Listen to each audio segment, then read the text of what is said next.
નમસ્કાર, હું રાજ. આપ જોઈ રહ્યા છો સ્પાર્ક ટુડે ન્યૂઝ. વડોદરા જિલ્લાના સાવલી તાલુકાના વાંકાનેર ગામમાં ગ્રામ પંચાયતના વહીવટ મામલે વિવાદ સામે આવ્યો છે.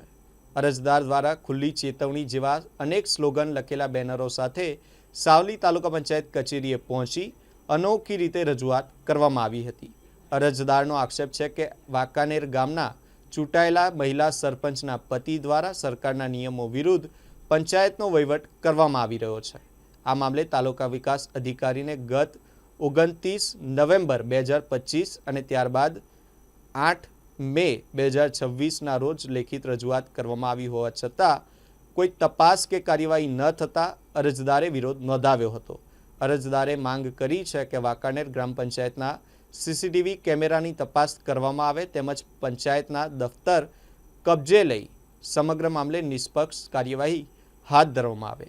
આ સાથે જ ઉચ્ચ વહીવટી અધિકારીઓને પણ લેખિત રજૂઆત કરાઈ હોવાનું અરજદારે જણાવ્યું હતું. સાવલી તાલુકાના વાંકાનેર ગામે મહિલા સરપંચ હોય ને તેઓના પતિ જે તમામ વહીવટ કરતા હોય તે અંગે અરજદારે તારીખ 29/11/2025ના રોજ અરજી આપી હતી અને અરજીના અનુસંધાનમાં અમે તમામ વિગતો લખેલી કે વાંકાનેર ગામ પંચાયતનો સીસીટીવી કેમેરા જપ્ત કરવામાં આવે તો તમામ સત્ય હકીકતો બહાર આવશે.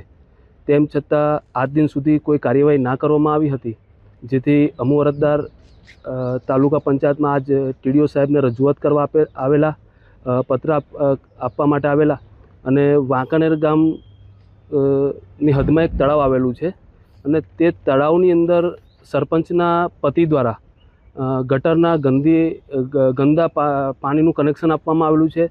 તે અંગે વાંકાનેર ગામના જે સ્થાનિક લોકો છે તેઓની અંદર જો રોગચાળો ફેલાય તો એની સતત જવાબદારી કોની રહે? એટલે તે અંગે અમે વારંવાર રજૂઆત કરેલી છે. ડીડીઓ સાહેબને પણ રજૂઆત કરેલી છે અને ડીડીઓ સાહેબને હું મુલાકાત કરવા ગયેલો તે દિવસે પણ અમે કીધું કે સાહેબ 29/11/2025ના રોજની અરજી આપેલી છે, તેમ છતાં આજ દિન સુધી કોઈ કાર્યવાહી નહીં કરવામાં આવેલી. ત્યાં ડીડીઓ સાહેબે અમને કીધું કે અમે તો સાવલી ટીડીઓ સાહેબને ઘણા ટાઈમ પહેલાં તપાસ માટે આદેશ આપી દીધેલો છે. એટલે અમને એવું લાગી રહ્યું છે કે ડીડીઓ સાહેબના અને કલેક્ટર સાહેબના આદેશના કરતાં પણ ટીડીઓ સાહેબ ઉચ્ચ અધિકારી હોય તો તેઓના તપાસની અનુસંધાનમાં પણ એ તપાસ નથી કરી રહ્યા. એટલે હવે મારી માંગ એવી છે કે વાંકાનેર ગામમાં મહિલા સરપંચના પતિએ એજન્ડા સર્ક્યુલર મિટિંગની અંદર જે ખોટી સહીઓ કરી હતી અને એ તમામ રેકોર્ડ જપ્ત કરવામાં આવે તો તમામ વિગતો બહાર આવશે અને તમામ સત્ય હકીકતો બહાર આવે તેમ છે. તમારું નામ? દિવાન સલીમ શાહ સિકંદર શાહ.